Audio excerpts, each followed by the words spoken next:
Hey all, Siege here, and today I want to go over something I've touched on in previous videos, but that for the first time I'm really wondering if it will actually happen. What am I referring to? Well, it's the very real possibility that the Lotus is going to reemerge as the Tenno's ally, and further, if she hasn't actually been on our side the whole time, with her defection possibly being intentional, with even more potential evidence of this in the brand new trailer released. For those that haven't seen it, here it is in its entirety.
I feel like there's all kinds of evidence of the Lotus coming home, but most of it has been largely assumed to be DE using some rather, let's say, exceptionally efficient ways of loosely tying the story together after the Lotus left us without having to change much visually. That being said, what inspired me to make this video is the recent sighting of the sentient version of Natasha showing up in the window we see our allies take when they are communicating with us. Since her departure, when we see her, she shows up on the right side of the screen, typically, whereas before she would tend to speak to us from the left side, where most of the mission escorts we have tend to show up. Now, on its own, I'd say this was more of a glitch than anything else, and it's entirely possible that something happened where a different model was used erroneously. Let's be real, Warframe is kind of a glitchy game at times, so this would not be completely out of the question based on the game's history. But that got me thinking about a lot of things that we do see from the Lotus and how they sort of don't make sense. Unless, of course, this was all planned from the start, or the devs decided to use some of these situations after the fact to finish the story in an M. Night Shyamalan twist kind of ending. Here's what I mean. I was farming some Aya here on Cetus the other day, and it occurred to me that the Mecha Lotus responds in real time to things that are happening. As in, she's responding to dialogue being presented at that moment and even adding her own opinions on what is going on at that second. Now, I had assumed, and potentially rightfully so, that this was just because DE didn't really want to recode these interactions, so they just made a modified version of her and said it was given life by Ortis. After all, he is the one who tells us she's gone when she first leaves. He then proceeds to tell us he's going to attempt to synthesize her mission parameters. But is that what's really happening here? Because it seems more like he either developed an AI with her likeness and voice, or that maybe these are his thoughts and responses projected against her digistructed image. Given the glitch I mentioned before, and the fact that the new war will presumably end this story arc in one way or another, and thank God as it's been literal years at this point, I think it's entirely possible DE will take the story in a very particular direction, and if they do, they could have conceivably been laying the groundwork for it for a very long time. Her presence exists in almost every mission we're asked to do, and I'm still inclined to ask who exactly is setting our quote-unquote schedule, specifically ones where the Lotus is the primary in-mission contact, because it's not like Ortis doesn't direct missions as well, making the synthesis of the Lotus kind of pointless, lore-wise at least.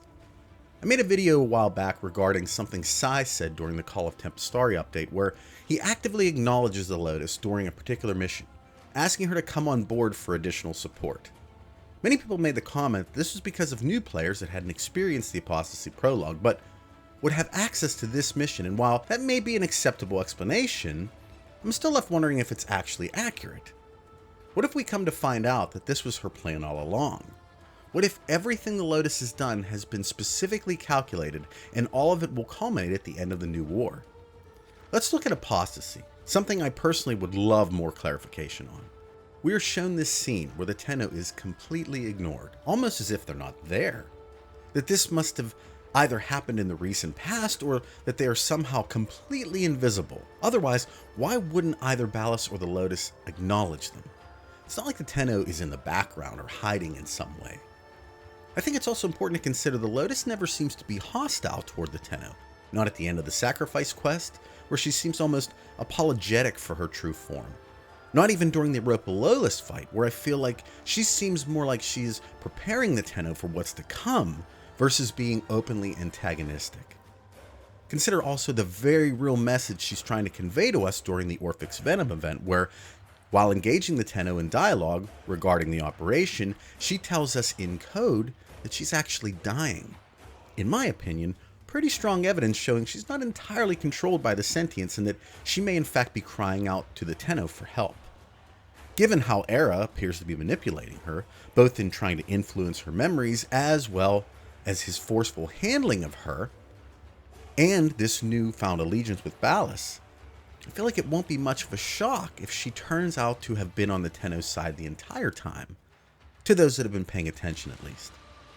Was Ballas sent by Era during Apostasy, or was this his plan? Finally, we have a piece of dialogue where the Lotus acknowledges herself as Nata, saying she chose to kill that portion of herself off, not that she was manipulated or tricked into doing it.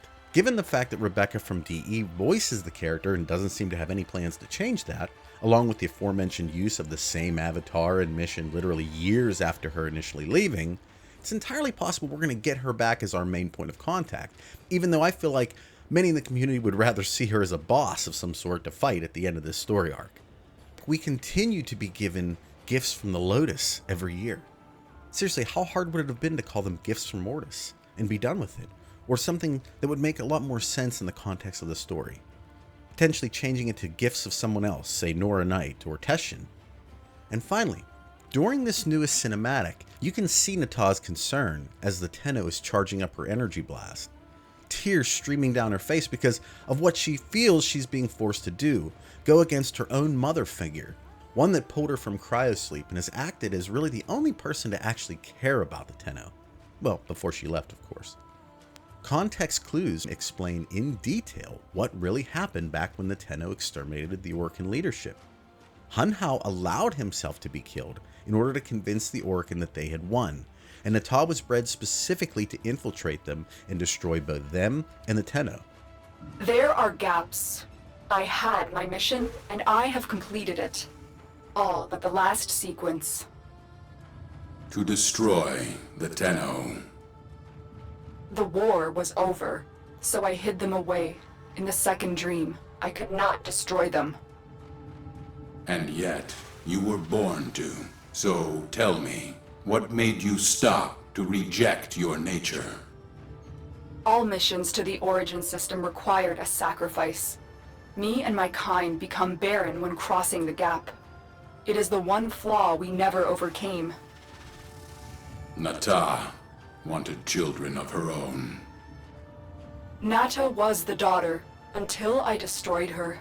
Now, I am the Lotus. Now I am the mother. She just wanted children of her own. Given all this, it just seems odd that she would completely reverse her position just because she was visited by Ballas. Some might consider releasing of her helmet as the catalyst of this, but as we see in the second dream, she can obviously do it by herself as well, and that didn't seem to change her. And now that she's been gone as long as she has, I'm really starting to think more and more that so much was not changed specifically in game because it was always meant to come back to what it originally was. Who knows?